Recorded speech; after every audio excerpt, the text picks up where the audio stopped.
Olá pessoal, sou Gutenberg Leite, diretor executivo do Grupo Meta RH e jornalista responsável pelo Meta News, nosso canal de informação. Estamos recebendo o Dr. Rêmio Battaglia, sócio do escritório Battaglia e Pedrosa Associados, que vai falar sobre um tema muito importante, do que trata a Lei de Proteção de Dados. Remo, seja muito bem-vindo. É um prazer recebê-lo aqui no Grupo Meta RH. Obrigado, Gutenberg. Obrigado por essa oportunidade. É salutar que a gente fale dessa lei nesse momento. E nós, como operadores do direito, eu sou advogado e estamos trabalhando com muito afinco para poder trazer a todas as empresas as novidades e as obrigações que precisam ser observadas por todos nesse momento. Quais os dados? Vamos, por exemplo, nos processos de recrutamento e seleção das empresas, tá? O currículo, tá? Tem praticamente todas as informações do pessoal que se candidata, né, para trabalhar na empresa. E como fica assim o sigilo do currículo? Então, muito boa pergunta. Vamos voltar um pouco antes para entender o que é a Lei Geral de Proteção de Dados para chegar a essa questão dos currículos. Essa lei, ela vem em compasso com o Marco Civil, que foi a lei que estabeleceu as regras da internet. Essa lei, ela também está em compasso com a legislação mundial, principalmente a legislação europeia. E o que ela busca proteger? Os dados pessoais das pessoas. Ultimamente tem se ouvido, é público e notório, casos recorrentes de vazamento de dados e qual a proporção que isso pode tomar na vida das pessoas, seja individualmente, seja no âmbito coletivo. Nós temos casos conhecidos de empresas multinacionais ou até do estrangeiro, que nós tivemos conhecimento, todos souberam, sobre manipulação de dados e informações que favorecem até uma eleição. Então, o grande ponto é como proteger e deixar anônimo as tuas informações e como vedar também que ela seja compartilhada de forma não autorizada.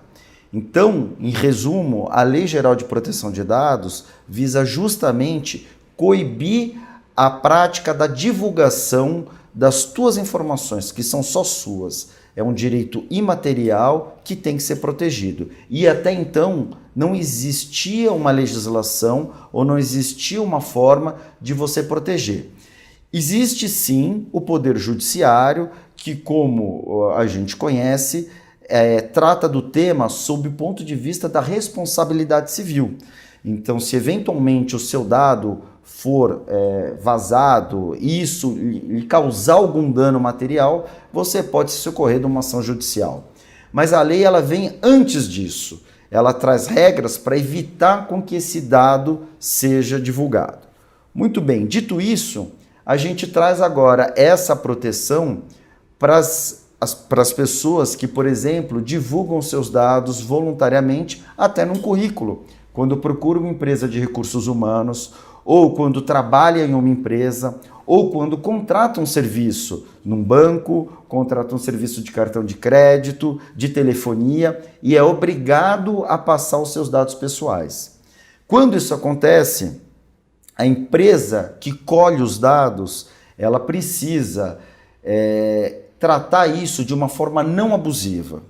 Então, por exemplo, por que uma empresa que está colhendo os dados de telefonia, por exemplo, precisa saber qual a sua remuneração, precisa saber qual a sua religião?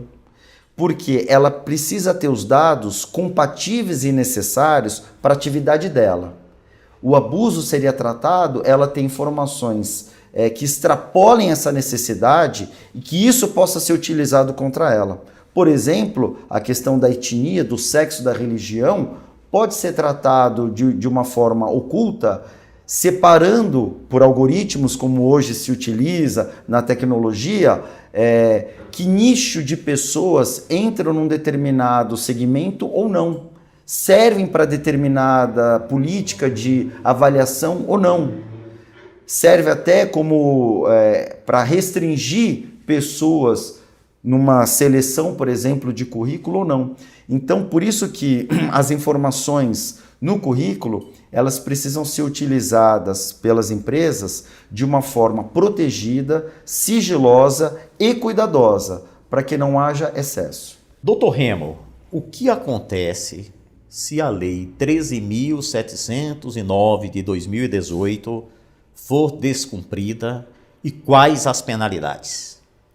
Bom, Gutenberg, são muitas as penalidades e nisso existe uma gradação. A princípio, é importante dizer que a lei ela determina que seja constituída uma Agência Nacional de Proteção de Dados. Então, o governo já deve estar trabalhando nisso para que no ano que vem essa agência faça essa fiscalização do nível de proteção que as empresas estão dando e também a observância da lei. E a penalidade pode ser desde uma advertência até uma multa que pode chegar a 50 milhões de reais. Além de multas diárias ou outros tipos de sanções, sempre buscando coibir qualquer violação dos dados sensíveis das pessoas. Agora, a par disso, como eu já comentei também, tem o Poder Judiciário. Então, assim, qualquer dano que a pessoa sofrer, ela pode pleitear uma indenização, do ponto de vista material e imaterial, que são os danos morais. Então a lei, ela objetivamente prevê uma sanção no seu próprio texto, mas não se limita a isso, porque todo o sistema jurídico também vem a proteger a pessoa que tem alguma violação do seu direito. Doutor Remo, você não acha um exagero uma multa de 50 milhões de reais? Isso é aplicado como? Você tem um exemplo? Olha, veja bem, é muito, mas também pode não ser, porque tudo depende de uma questão de proporção, dependendo do tamanho da empresa. Veja que as grandes empresas que possuem volumes de dados que ultrapassam os países, por exemplo, Google, Facebook, eu ia falar disso. Então, e já tiveram episódios de vazamento de informações, digo isso baseado em fontes públicas. Isso significa que 50 milhões para eles é muito, é pouco para coibir. A ideia da pena é uma pena para que ela tenha um peso significante a ponto da empresa observar e não desejar ou não colocar em risco aquele direito, porque é muito alto a penalidade ou a sanção. Então, por conta disso, é mais barato ela se adequar. Por isso que essa questão de preço, ele é relativo. Puxa ou de vida. preço, desculpa, de valor. Olha, estou convencido. Às vezes 50 milhões para o Google ou para o Facebook significa menos do que 50 mil, dependendo do porte da empresa. Exatamente. Tá. Doutor Remo, o que as empresas devem fazer para se adequarem à lei? Bom, as empresas vão ter que se adequar à lei dependendo do seu tamanho e também do volume de informações que ela detém de terceiros, de pessoas físicas. Esse nível de proteção vai provavelmente demandar a aquisição de um software, de um programa de computador que traga mecanismos de proteção, de sigilo, para que não haja vazamento, que dificulte a vida de um hacker que possa eventualmente acessar essas informações.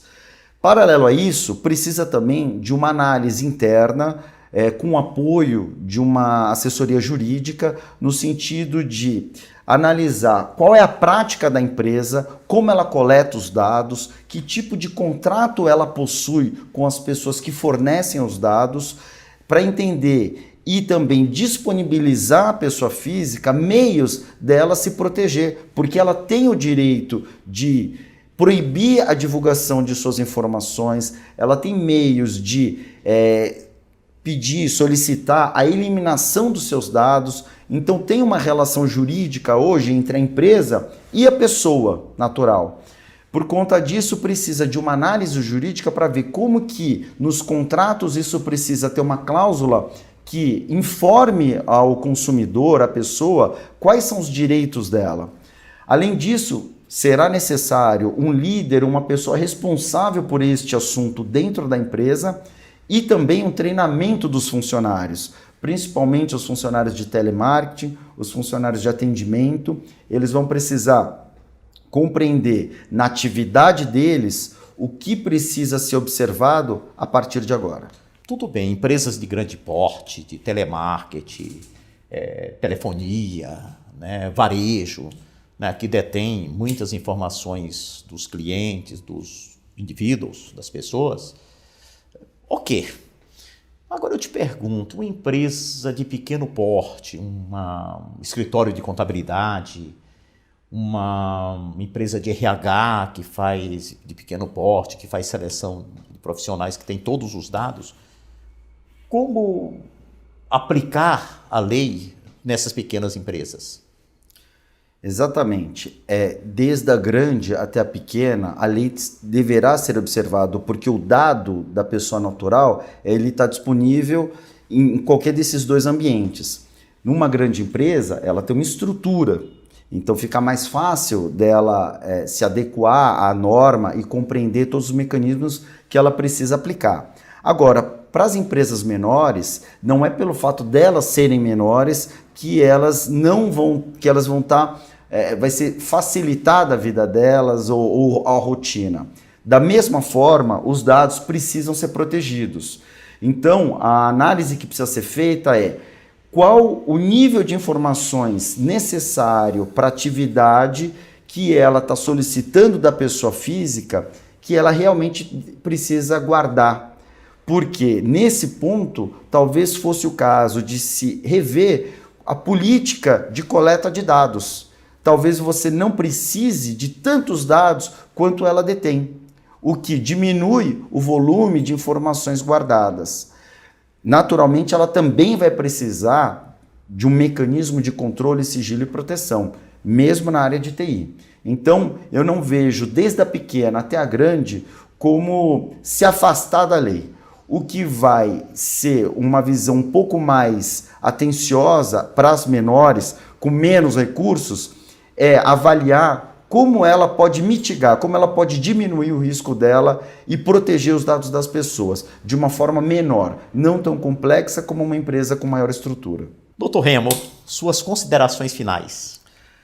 Bom, a minha consideração é uma visão otimista dessa legislação. Eu entendo que ela vem para ajudar e não como uma forma de complicar a vida das empresas.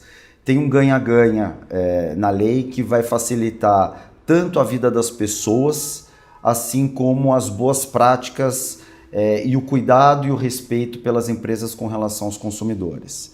Então vejo que é positivo e vejo que isso também abre um espaço de trabalho para diversas empresas e segmentos que de alguma forma podem contribuir, desde a área de tecnologia, indo até a área jurídica, onde as empresas vão se socorrer de uma orientação jurídica para compreender como sistematizar e se proteger para evitar algum tipo de sanção ou desconformidade com a lei.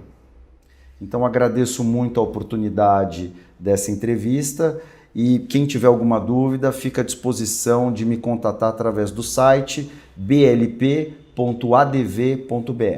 Muito obrigado. Este é mais um conteúdo do Meta News. Espero encontrá-lo em outras oportunidades. Obrigado.